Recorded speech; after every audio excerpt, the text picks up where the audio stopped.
네, 오늘 말씀 우리 함께 봉독하도록 하겠습니다. 오늘 말씀 사도행전 20장 22절에서 27절 말씀까지입니다. 제가 말씀을 봉독하도록 하겠습니다. 보라, 이제 나는 성령에 매여 예루살렘으로 가는데 거기서 무슨 일을 당할는지 알지 못하노라. 오직 성령이 각 성에서 내게 증언하여 결박과 환난이 나를 기다린다 하시나 내가 달려갈 길과 주 예수께 받은 사명 곧 하나님의 은혜의 복음을 증언하는 일을 마치려 하면은 나의 생명조차 조금도 귀한 것으로 여기지 아니하노라. 보라, 내가 여러분 중에 왕래하며 하나님의 나라를 전파하였으나 이제는 여러분이 다 내 얼굴을 다시 보지 못할 줄 아노라. 그러므로 오늘 여러분에게 증언하거니와 모든 사람의 피에 대하여 내가 깨끗하니 이는 내가 꺼리지 않고 하나님의 뜻을 다 여러분에게 전하였음이라. 아멘. 네, 오늘도 이렇게 하나님과 동행하기 위해 새벽기도의 자리에 나온 우리 모든 성도 여러분 진심으로 환영하고 또 축복합니다. 오늘도 우리 함께 말씀을 듣는 가운데 말씀을 붙들고 기도하는 가운데 하나님의 크신 은혜와 위로가 풍성히 있기를 주님의 이름으로 소망합니다. 어제 수요 기도회 때 우리는 공정이라는 키워드를 가지고 우리 함께 말씀을 살펴보았습니다. 공정과 함께 더불어서 최근 들어 꽤나 화제를 모으는 단어가 또 있습니다. 그것은 바로 꼰대와 그리고 갑질입니다. 드라마나 영화 그리고 TV 프로그램과 미디어는 이를 소재로 많은 작품을 만들어냅니다. 꼰대 같은 상사나 사람에게 통쾌하게 복수하는 내용, 갑질을 하는 사람에게 크게 복수하는 내용 등 약자의 입장에서 보면은 속이 후련한 그런 내용들입니다. 하지만 드라마는 드라마일 뿐, 또 영화는 영화일 뿐, 현실은 그리 녹록지가 않습니다. 괜히 그런 관습에 저항했다가 크게 보복을 당하는 경우가 더 많습니다. 내부에서 일어나는 비리를 신고하기라도 하면 공익신고자가 아니라 내부 고발자라는 딱지가 붙습니다. 드라마나 영화처럼 속 시원한 그런 현실은 사실 잘 없다는 것입니다. 다시 말해 현실은 드라마와 영화 같지가 않습니다. 극 중에 나오는 나쁜 사람들, 질이 나쁜 상사나 폭력을 휘둘러 억압하는 사람들은 엄청난 악인들로 묘사가 됩니다. 하지만 마찬가지로 현실에서 그런 꼰대라고 불리는 사람들, 갑질하는 사람들 잘 살펴보면은 드라마나 영화에서처럼 정말로 그 정도로 인격이 추악하고 크게 못난 사람은 별로 없다는 사실을 우리는 발견을 할 수가 있습니다. 그럼 왜 그 사람들은 꼰대로 불리고 갑질을 한다고 비난을 받을까요? 아주 단순합니다. 정말 악질이 아닌 이상 그저 해왔던 대로, 전통대로, 관습대로 한 것뿐입니다. 그리고 그것이 부당하다는 사실을 잘 압니다. 하지만 자신도 그 부당함을 당했기 때문에 어쩌면 그것이 당연하게 된 것뿐입니다.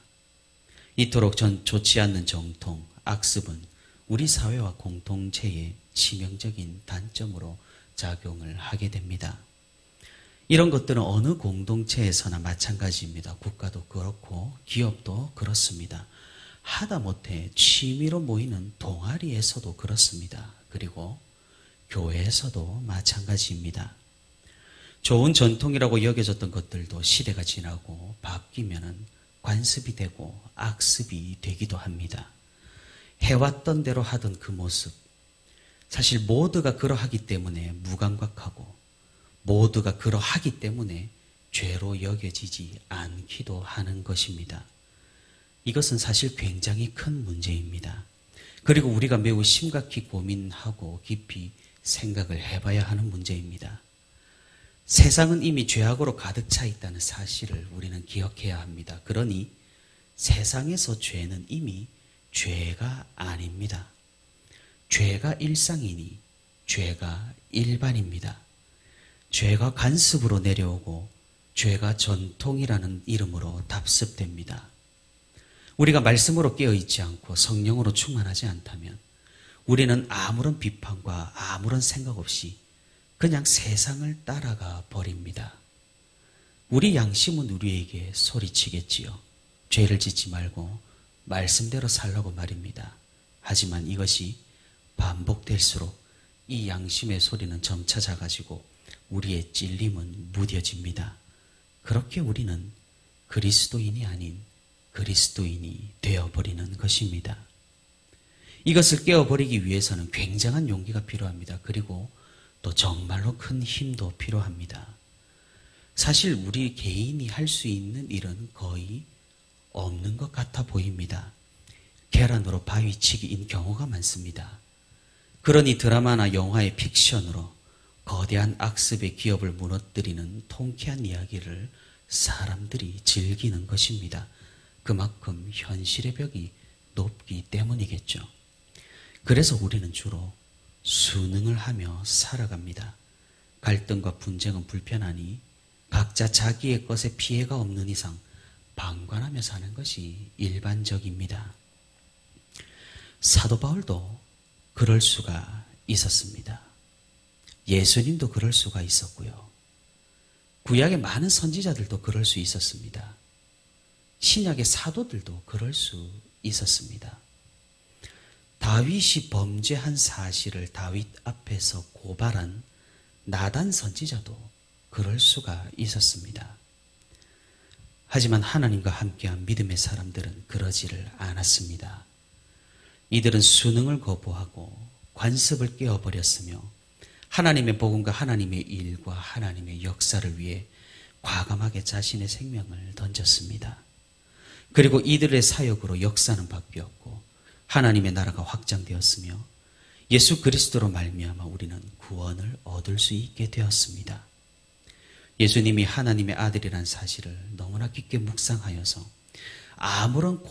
예수님께서 아무런 고뇌나 번민 없이 십자가로 그냥 걸어갔을 것이란 생각은 큰 오해고 큰 오산입니다.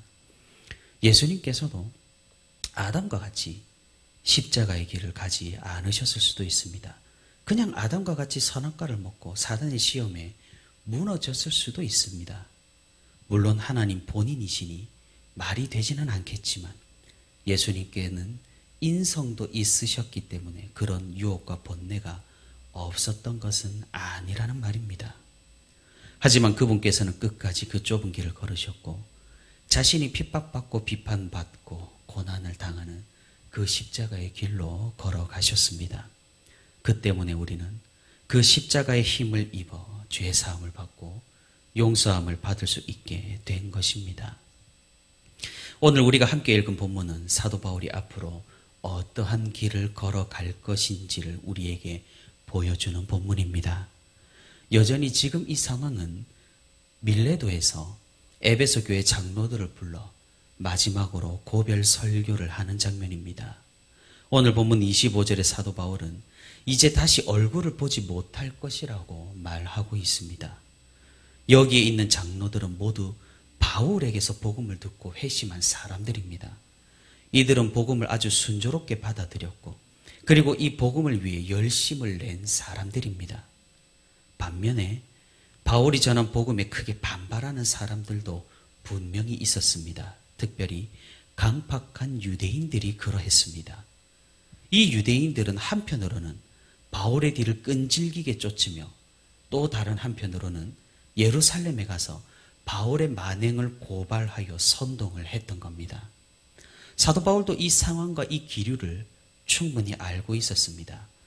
자신을 쫓아 갈라디아, 아시아, 마게도냐, 아가야에서까지 끝까지 회방을 놓았습니다. 이런 끈질긴 사람들이니 이번에는 이 바울을 잡기 위해서 예루살렘에서 기다리고 있었던 겁니다.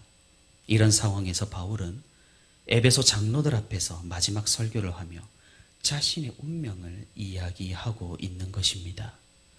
사도 바울은 이미 성령 하나님을 통하여서 앞으로 자신이 어떻게 될 것인지를 알고 있었습니다. 오늘 본문 22절과 23절에서 하나님께서는 바울이 걸어야 하는 그 길을 보여주셨습니다. 그 길은 고난의 길입니다. 핍박의 길입니다. 자신을 반대하고 자신을 질투하고 관습을 없애버린 자신을 죽이고 싶어 하는 자들의 소나기에 제 발로 걸어 들어가는 길입니다. 그것은 십자가의 길입니다. 하지만 바울은 또한 알고 있었습니다. 그 길은 복음의 길이었습니다. 그 길은 바울이 그토록 염원했던 로마로 향하는 길이었습니다. 그의 사역 가운데 가장 최우선으로 여겼던 복음 전파의 클라이막스가 고난의 길 위에 있었던 것입니다. 사도 바울은 용단을 내렸고 결단을 했습니다. 그리고 모두가 말리는 그 길을 걸어가겠다고 오늘 에베소 장로들에게 선포하고 있는 것입니다. 어쩌면 생명을 잃을 수도 있습니다. 난폭해진 유대인들이 자신을 어찌할지도 모르는 일이었습니다. 재판 과정 중 로마인들이 자신을 해코지할 수도 있었습니다. 하지만 그는 예수님께 받은 사명, 복음을 증언하는 일을 위해 그 길을 간다고 단호하게 24절에서 선포하고 있는 것입니다. 사랑하는 성도 여러분, 모두가 말리는 길, 모두가 가지 말라는 길, 고생한다고, 어렵다고, 고난이 있다고 피하는 길, 우리는 어떻게 해야 하겠습니까? 우리는 삶을 살아가면서 너무나 많은 불의를 목격합니다. 우리는 또 판단을 내립니다. 순응할 수도 있고 저항할 수도 있습니다. 우리가 진정 구하는 것은 무엇입니까? 하나님 나라의 정의입니까? 아니면 세상과 타협한 평안과 안녕입니까? 바울은 자신이 이 어려운 상황 가운데에서도 자신의 사명을 책임 있게 다 수행했다고 26절과 27절에서 말하고 있습니다. 에베소에서 그는 멈출 수 있었습니다. 에베소 사람들이 폭동을 일으키고 바울 일행을 잡아다가 광장에 세워 마녀 재판을 했습니다. 비록 그 소동은 간신히 억제가 되었지만 바울은 그것에 개의치 않았습니다. 오히려 그 소동 가운데에서도 복음을 전하기 위해 단 위에 올라서려고 했었습니다. 소동이 끝난 뒤에도 바울은 계속해서 교회를 돌보고 사역을 지속했습니다. 여러 차례 이런 일들이 계속되었죠. 데살로니가에서도 빌립보에서도 루스드라에서도 바울은 이런 핍박을 계속해서 당했습니다. 하지만 그는 개의치 않았습니다. 그 길이 십자가의 길임을 알았기 때문입니다. 사랑하는 성도 여러분, 우리 삶 가운데에서도 우리가 고난과 핍박과 환난을 두려워하지 않을 수 있기를 바랍니다. 전통이라는 이름으로, 관습이라는 이름으로 이어져 오는 악습을 우리가 과감히 버릴 수 있기를 바랍니다. 전통은 편합니다. 관습은 그렇게 어렵지 않습니다. 하지만 변화는 힘듭니다. 개혁은 어렵습니다.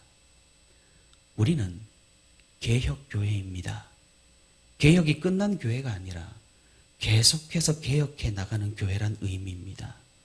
교회 가운데에서도 일상 가운데에서도 계속해서 개혁을 이루어 나가는 우리 모두가 될 수 있기를 바랍니다. 복음을 위한 길, 다른 것이 아닙니다. 모두가 다 그렇게 따라하고 있는 세상의 법칙이 아닌 말씀에 나오는 하나님의 법칙으로 우리가 살아가는 것, 그것이 바로 복음을 위한 길이고 복음을 향한 길이고 복음을 전파하는 길입니다. 꼰대가 되기보다 갑질을 하기보다 하나님의 마음으로 이웃을 대하고 사람을 대하고 복음을 위해 악습을 패하고 복음의 길로 걸어가는 우리가 될 수 있기를 바랍니다. 어렵고 힘든 일임은 분명합니다. 하지만 우리 앞에 먼저 가신 이들을 우리가 기억하며 함께 맞잡은 손들로 우리가 힘과 용기를 얻으며 좁은 길로 계속 걸어가는 우리가 될 수 있기를 바랍니다. 오늘도 고난의 길로 걸어가신 주님을 따라 편하고 쉬운 길이 아니라 비난받을지라도 옳은 길로 우리 함께 걸어가는 저와 부천시민교회 모든 성도가 되기를 주님의 이름으로 소망합니다.